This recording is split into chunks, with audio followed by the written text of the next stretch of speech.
Thank you, Chuck. It is Friday night after a week where Bob Mueller indicted 3 Trump aides and others testified before a grand jury. And the breaking news right now is not a drill. The President of the United States is advocating the DOJ prosecute his political opponent. That would be illegal. And that is where we begin tonight. President Trump's first reaction to the indictment of his former aides earlier this week was to downplay their links to him. Now he is doing in public what Richard Nixon would only do in secret. He is openly musing about pushing the DOJ to investigate or prosecute political opponents. I'm really not involved with the Justice Department. I'd like to let it run itself. But honestly, they should be looking at the Democrats. They should be looking at Podesta and all of that dishonesty. They should be looking at a lot of things.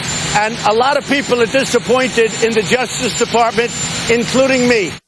The president is not supposed to be involved in the Justice Department, and presidents don't have the power to individually prosecute for good reason. That is really what authoritarian regimes do. That's how, say, Russia works, not how the American Constitution works. And while President Trump there is saying today that he can't be involved with how the DOJ and the FBI build cases, he is also going on to do the opposite, to publicly advocate that they build cases against his opponent. He says he hopes they will, and maybe he'll have it out with them in that process.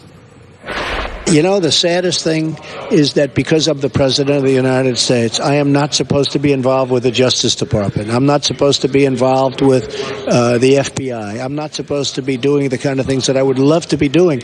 And I'm very frustrated by it. I look at what's happening with the Justice Department. Well, why aren't they going after Hillary Clinton with her emails and with her the dossier and the kind of money? And, you know, it's very discouraging to me. I'll be honest, I'm very unhappy with it that the Justice Department isn't going. Now, maybe they are, but you know, as president, and I think you understand this, as a president, you are not supposed to be involved in that process. Right. But hopefully they are doing something, and at some point, maybe we're going to all have it out.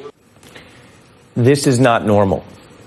And if it is a part of an actual attempt to target opponents or obstruct justice, this is not legal. Trump's allies often say, well, look, don't take him literally. All his campaign talk about locking up Hillary Clinton and his post-election talk about then not hurting her, it was all just talk. Okay, here's one. Just came out. Lock her up is right. Hillary Clinton. Hillary Clinton is the most corrupt person ever to run for the presidency. Someone with the temperament of Donald Trump is not in charge of the law in our country. Yeah, because you'd be in jail. I don't want to hurt them. They're good people. I don't want to hurt them. He didn't want to hurt them. Trump was legally wrong to make that claim you just heard in November when he was asked about prosecuting Clinton, because the president does not have the power to obstruct a potential prosecution. He was wrong to make the opposite claim now because the president does not have the power to order a prosecution. This is not a drill. It is not mere talk. We are now living through a test. And while some in Congress have moved to protect Mueller, including some Republicans like Senator Tom Tillis and Lindsey Graham, the other news I bring you tonight shows why this is not just talk. There are Republican lawmakers now pushing a new bill to ice out Bob Mueller. The plan is explicitly based on a conspiracy theory from Sean Hannity that argues because Bob Mueller served as an FBI director, he cannot be a prosecutor now. Let me be clear, that theory has no basis in recusal law. We are reporting it for you tonight to note that it's a political response to this week's indictments, not to suggest that it has any legitimacy as a legal recusal argument. Now, as this whole machine is revving up against Mueller, another Trump aide saying Jeff Sessions did hear and address that proposed plan for Trump to meet Putin. Another aide saying he told Sessions he was going to Russia, but not part of the campaign.